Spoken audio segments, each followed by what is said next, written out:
Hybrid নয়নতারা ফুলের colour দেখতে পাচ্ছেন। এগুলো অনেকেই বলে গাছগুলি সারা বছর বেঁচে থাকে, কিন্তু অনেকে বলে না বাঁচে না, এই সময় বৃষ্টির জলে নষ্ট হয়। আমার খোলা আকাশের নিচে ছিল, বৃষ্টির জল ধেয়ে ধেয়ে এর উপর দিয়ে চলে গেছে, কোনো রকম কোনো অসুবিধা নেই। একটা জিনিস সবসময় খেয়াল রাখবেন, টবের মাটি যদি ওয়েল ড্রেনেজ হয় তাহলে সব গাছই বৃষ্টিতেও অনেক বেশি ভালো থাকতে পারে, সেটারই প্রমাণ এটা। তো যাই হোক, 3টে গাছ ছিল হাইব্রিড নয়নতারা। এর আগে আপনাদের দেখিয়েছিলাম কী পরিমাণ ফুল ফুটেছিল। তো যাই হোক, আজকের ডেটে এসে এই সমস্ত গাছগুলি শীতকালে খুব ভালো পারফরমেন্স করে। তো পুরনো গাছকে নতুন করে আবার ফুল পেতে হলে যেটা আমরা করি, সবার প্রথমে এই সমস্ত গাছের যত পুরনো ডাল রয়েছে, দেখুন প্রচুর ফুল ফুটে রয়েছে, অত মায়া করলে হবে না, সমস্ত ডালগুলিকে ছেড়ে দিতে হবে। যদি গাছের মাঝখানের দিকে ভালো করে খেয়াল করেন, দেখেন অনেক নতুন নতুন পাতা বেরোচ্ছে, ডাল ছাড়ছে। এই সমস্ত পাতা এবং ডালগুলোর চেহারা দেখুন একটু জরাজীর্ণ চেহারা। তার কারণ এরা ঠিকঠাক খাবার পাচ্ছে না, কারণ যে টবের মধ্যে রয়েছে সেই টবের মধ্যে আর খাবার দাবার নেই। এরা দীর্ঘদিন ধরে একই টবে রয়েছে, তাই টবটার পরিবর্তনের প্রয়োজন রয়েছে। যদি আপনার ছাদ বাগানেও থাকে তাহলে আপনি এই সময় এসে নয়নতারাগুলোকে রিপোর্ট করার চেষ্টা করুন, যদি বেঁচে থাকে, আর নাহলে নতুন চারা বসাতে পারেন। আর রিপোর্টিং করার সময় যেটা করতে হবে, একদম 50% মাটি, 40% কম্পোস্ট, 10% বালি, এই যে একটা মাটির মিশ্রণ তৈরি করে নিতে হবে। মিশ্রণ তৈরি করে নিয়ে যে মাপের টবে ছিল তার চেয়ে ডবল মাপের টব নেবেন। ঠিক আছে, যদি 4 ইঞ্চি মাপের টব থাকে 8 ইঞ্চি নেবেন, যদি 6 ইঞ্চি থাকে 12 ইঞ্চি বা 10 ইঞ্চি নেবেন। এরকম মাপের টব নেওয়ার চেষ্টা করুন। আমার এখানে 4 ইঞ্চি মাপের ছিল, আমি 8 ইঞ্চি মাপের টব নিয়ে নিয়েছি।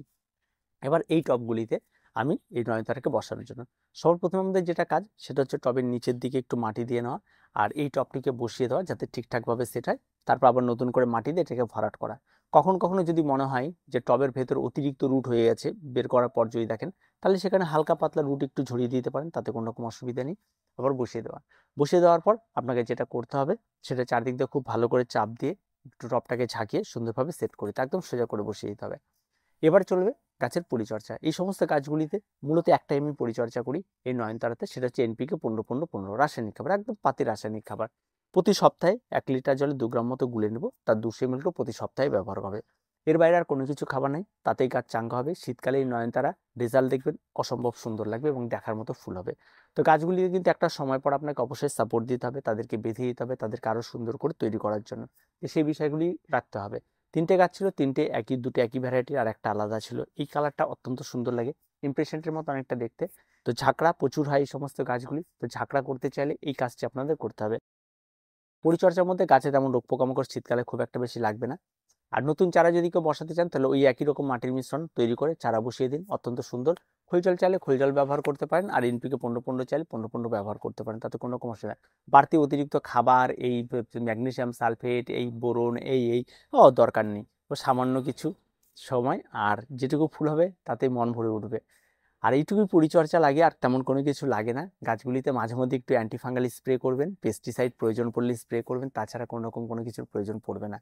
গাছ দেখার মতো হবে। পরবর্তী আপডেটের জন্য অপেক্ষা করুন, দেখবেন কেমন গাছ হচ্ছে। অত্যন্ত সুন্দর গাছ হবে এই সমস্ত গাছগুলি। আর নয়নতারা মানেই যে একেবারে হেলাফেলা তেমন করে কিছু, পুরোনো গাছগুলোকে নতুন করে কিন্তু বাঁচিয়ে তোলা যায়। তাই পুরোনো গাছ যাদের রয়েছে, ঝটপট করে আপনার তাড়াতাড়ি করে নয়নতারাগুলিকে অন্তত আপনার রিপোর্টিং করে ফেলুন, দেখবেন অত্যন্ত সুন্দর হবে। তো আর কিছু বলার নেই, আজকে এই পর্যন্তই। দেখা হচ্ছে পরবর্তী ভিডিওতে। প্রত্যেকে ভালো থাকবেন, প্রত্যেকে সুস্থ থাকবেন। চ্যানেলটিকে অবশ্যই সাবস্ক্রাইব করে রাখবেন।